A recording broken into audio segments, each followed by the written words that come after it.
அனைவருக்கும் வணக்கம். மேடை கிடைச்சிருச்சுன்னு என்ன வேணா பேசலாம்லாம் கிடையாது. ஆதவ அர்ஜுனா, உன் வாய் அடக்கு, இல்லை என்றால் தமிழக மக்களால் உன் வாய் அடக்கப்படும். ஏன்னா மேடை கிடைச்சிருச்சுன்னா திருமாவளவன் அவர்கள் மீது 1000 விமர்சனம் இருக்கு. எனக்கும் இருக்கு, இந்த வீடியோ பாக்குற உங்களுக்கும் இருக்கும். ஆனா நீ என்ன பண்றனா, ஒரு கட்சியை நீ எப்படின்னா அசிங்கப்படுத்துற. திருமாவளவன் கூட 20 பேர் தான் இருக்காங்க. நீ பாத்தியாடா? Lottery ticket fraud 420. திருமாவளவன் உனக்கு பொதுச் செயலாளர் பதவி கொடுக்கலனா இன்னைக்கு தாவேக்கால இந்த போஸ்டிங் உன்னால வாங்கியிருக்க முடியுமாடா? லாட்டரி கோடி கோடியா பணம் இருந்ததுன்னா நீ கொண்டு வந்தோன்னே உனக்கு போஸ்டிங் போட்டு கொடுத்துட்டா நீ என்ன வேணா பேசுவியா? திருமாவளவன் போட்ட பிச்சையில தான் இன்னைக்கு நீ தாவேக்கால ஒரு போஸ்டிங்ல இருக்க. அதை மறந்துடாத. நீ கட்சி விட்டு கட்சி தாவி உள்ளுக்குள்ளே சகுனி வேலை பார்க்கறது. நீ யாரு, எப்பேற்பட்ட ஃப்ராடுன்னு கூடிய சீக்கிரம் இந்த தற்கூரிகள் புரிஞ்சுப்பாங்க. நீ நல்லவன் தான்டா, நீ யோகியனா? 2023-22 உன் பொண்டாட்டி பேர்ல எதுக்கு லாட்டரி கம்பெனி நீ ரிஜிஸ்டர் பண்ணிருக்க? உன் பொண்டாட்டி பேர்ல லாட்டரி கம்பெனி இல்லையா? லாட்டரி நீங்க விற்கிறது இல்லையா? சொல்லு பார்க்கலாம், எடுத்து வை பார்க்கலாம். எவிடன்ஸ் எடுத்து காட்டு. நான் எதுவுமே பண்ணலன்னு சொல்லு, நான் காட்டுறேன் எவிடன்ஸ். லாட்டரி கம்பெனி இருக்கா இல்லையா? லாட்டரி டிக்கெட்டை வித்து மக்களோட வயிற்றுல அடிச்சு சோறு திங்கிற உனக்கு இவ்வளவு இருந்தா விடுதலை சிறுத்தைகள் கட்சி திருமாவளவன் அவர்களுக்கு எவ்வளவு இருக்கும்? நீ என்ன பண்றனா, அந்த மக்களை அடித்தட்டு மக்கள், தாழ்த்தப்பட்ட மக்கள் அப்படின்னே பேசின்னு இருக்கியே. உனக்கும் அவங்களுக்கு என்னடா சம்பந்தம்? அம்பேத்கரை பத்தி உனக்கு என்னடா தெரியும்? பெரியாரை பத்தி உனக்கு என்னடா தெரியும்? ஆனா உனக்கு கொள்கை என்னன்னு சொல்லுனா, பெரியாரை நாங்க வச்சிருக்கோம், அம்பேத்கரை நாங்க வச்சிருக்கோம், எங்களுக்கு கொள்கை தெரியாதா? கொள்கை என்னன்னு முதல்ல சொல்டா.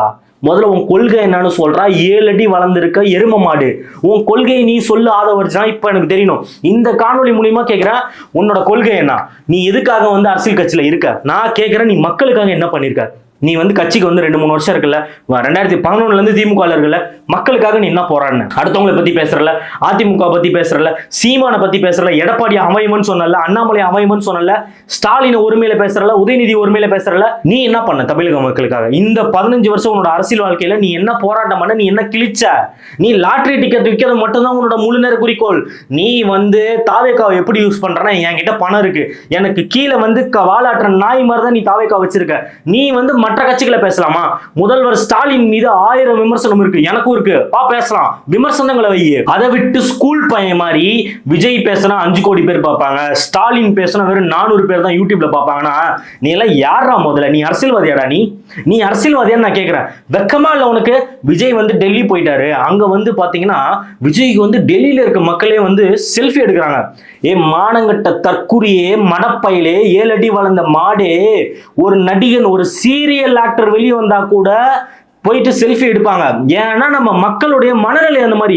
அவங்கள நம்ம திரையில பார்த்துருக்கோம், அவங்கள நம்ம நேர்ல பார்த்தா எப்படி இருக்கும், அவங்க ஒரு நடிகனா பார்த்துருக்கோம், அவங்க கூட போயிட்டு ஒரு போட்டோ எடுத்தா நமக்கு ஒரு பெருமையா நினைச்சுதான் பண்றாங்களே தவிர ஒன்னும் அவ்வளோ பெரிய விஷயம் இல்லை. அதை பெருமைப்படுத்தி பேசுற எல்லா அரசியல் கட்சி தலைவர்களும் டவுன் ஆக்கி பேசுறது. விஜய் மட்டும் தான் உலகத்திலே தலைவர். ஏண்டா 40 பேர் செத்தப்போ ஓடுனீங்களேடா, நீ எல்லாம் எங்கடா போயிருந்த 4-5 நாள்? நீ ஆம்பளை தான்டா ஆதவ அர்ஜுனா, நீ சரியான ஆம்பளை தான்டா. ட்வீட் பண்றலடா, எக்ஸ்ல ட்வீட் போடுறலடா, ஏன்டா டெலீட் பண்ற? அந்த கரூர் விஷயத்திலயும் பாத்தீங்கன்னா ஜென்சி மாதிரி போராட்டம் எழுமணும்னு போட்டலடா. நீ ஆம்பளையா இருந்தா அதை அப்படியே வைக்க வேண்டியதானே, ஏன்டா டெலீட் பண்ற? மேடையில் ஏறினா மட்டும் யார் ரவுடின்னு பார்த்தரலாம், இன்னும் 6 மாசத்துல தெரிஞ்சிடும் ஊன்ற. ஏன்டா நீ எல்லாம் ஒரு மனுஷனடா? இந்த ஸ்டேஜ்ல பச்சையா விடுதலை சிறுத்தைகள் கட்சி நீ கலாய்க்கிற. உன் கட்சியில வெறும் 20 பேர் தான் இருக்கான், மத்தவன் எல்லாம் எங்க கிட்ட வந்துட்டான்ற. ஆனா அவங்க அடிச்ச அடியில நீ என்ன பண்ற? இப்போ Facebookல நீ போஸ்ட் போடுற. என்னன்னு போடுற? நான் தெரியாம பேசிட்டேங்க, நான் ஒரு இதை மனநிலையில வச்சுட்டு பேசல, திமுக உங்களை ஏமாத்துது, தலித்துடைய வாக்குக்காக மட்டும்தான் திமுக உங்களை கூட வச்சிருக்கு. நான் 20 பேருன்றது திருமாவளவன் கூட ஒரு 20 பேர் இருக்காங்க, அவங்க தப்பான டேட்டா சொல்றாங்க, அவங்களதான் குறிப்பிட்டு சொல்றேன்ற. ஏன்னா படிக்காத பயிலாடா எல்லாரும், இல்ல உன்ன மாதிரி தற்கூரியா இருப்பாங்கன்னு நினைச்சிட்டியா? சத்தியமா சொல்றேன், நீ எல்லாம் ஒரு மிகப்பெரிய கிருமி, விஷ கிருமி. உன்னெல்லாம் அரசியல்ல வர வச்சான்னு வச்சுக்கோயேன், தமிழ்நாட்டை நீ அடகு வச்சிருவ. நானும் பாக்குறேன், தமிழக மக்கள் போராடுறாங்க, இந்த அரசு என்ன பண்ணுச்சு? நீ முதல்ல என்னடா பண்ண? இந்த அரசு ஒரு மானங்கட்ட அரசே இருக்குண்டா. நீ என்னடா பண்ண மக்களுக்காக? போராடுற மக்களுக்காக எனக்கு போய் களத்தில் நின்றுக்கியாடா நீ? தூய்மை பணியாளர்கள் போடுறாங்க, ஏகப்பட்ட நபர்கள், செவிலியர்கள் போராடுறாங்க, அரசு ஊழியர்கள் போராடுறாங்க, ஆசிரியர்கள் போடுறாங்க. நீ எதுக்காக நின்றுக்கியாடா? உன்கிட்ட பணம் இருக்கு, வாய்ஸ் ஆஃப் காமன் ஒரு கேவலமான ஒரு பொலிட்டிக்கல் இதை வச்சு நீ பில்டப் பண்ணிட்டு இருக்கிய தவிர நீ யாரு முதல்ல? நீ உனக்குன்னு என்னடா அடையாளம் இருக்கு? லாட்டரி டிக்கெட் வித்து பொழப்பு நடத்துற ஃப்ராடு பையன்டா நீ. லாட்டரி டிக்கெட் வித்து வயிற வளர்க்குற பையன் தான் நீ. என்ன பொறுத்த வரைக்கும் அனைத்து கட்சியும் தரம் தாழ்ந்து பேசுறது. நானும் ஆரம்பத்துல இருந்து பாக்குறேன், எந்த கட்சியா இருந்தாலும் அவங்களை வந்து டவுன் ஆக்கி பேசுறது. நீ அவ்வளவு பெரிய புட்டிங்கியா? விஜய் கூட தான் நீ என்ன பெரிய புட்டிங்கியாடா? முதல்ல நீ யாரா? நீ திரும்பவும் கேக்குறேன்டா, நீ இன்னைக்கு இங்க நிக்கிறீனா அது வந்து திருமாவளவன் போட்ட பிச்சை. எழுதி வச்சுக்கோ, திருமாவளவன் போட்ட பிச்சை பிச்சை பிச்சை. திருமாவளவன் கட்சியை விட்டு வெளியே வந்ததுக்கு அப்புறம் நீ அவங்களே கலாய்க்கிற பத்தியா? நீ எந்த கட்சியை வேணா கலையானா அந்த கட்சியை தொட்டின்னு வச்சுக்கோ, கொதறி எடுத்துருவாங்க. நீ இன்னைக்கு நைட்டே ஒழுங்கா தூங்க மாட்டா. ஆல்ரெடி உன் நம்பரை வந்து போட்டிருக்காங்க Facebookல. நேரம் உனக்கு குறைஞ்சது ஒரு 1000 கால் வந்திருக்கும். அத பயத்துல தான் வந்து நீ இன்னைக்கு வந்து Facebookல ஸ்டோரி போடுற. வெக்கமா இல்ல? பேசணும்னா ஆம்பளை அந்த தைரியமா பேசணும்னு சொல்றா. ஒவ்வொரு வாட்டி பேசிட்டு ஒரு கோலை மாதிரி பண்ணிட்டு இருக்க. என்னடா நீ என்னடா பண்ணிட்ட தமிழக மக்களுக்காக? என்னடா நீ போராடின?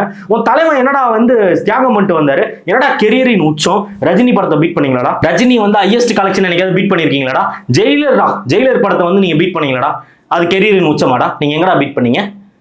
இல்ல வந்து என் தலைவர் வந்து உச்சத்துல இருந்து எல்லாத்தையும் இழந்துட்டு வந்துட்டார். உன் தலைவர் என்ன காட்டுல வந்து மண்வெட்டி வச்சு இது பிடிச்சிட்டு இருந்தாரா? உன் தலைவர் எல்லாத்தையும் இழந்துட்டு வந்தது. ஆல்ரெடி 1000 கோடி 2000 கோடி சொத்து சேர்த்து வச்சுட்டு பையன் பொண்டாட்டி பிள்ளைங்க எல்லாம் செட்டில் ஆக்கிட்டு போதும் 50 வயசுல எல்லாம் போதுன்றதுக்கு அப்புறம் தான் அரசியலுக்கு வர்றாரு. அரசியலுக்கு வந்தா லட்சம் கோடி சம்பாதிக்கலாம்டா.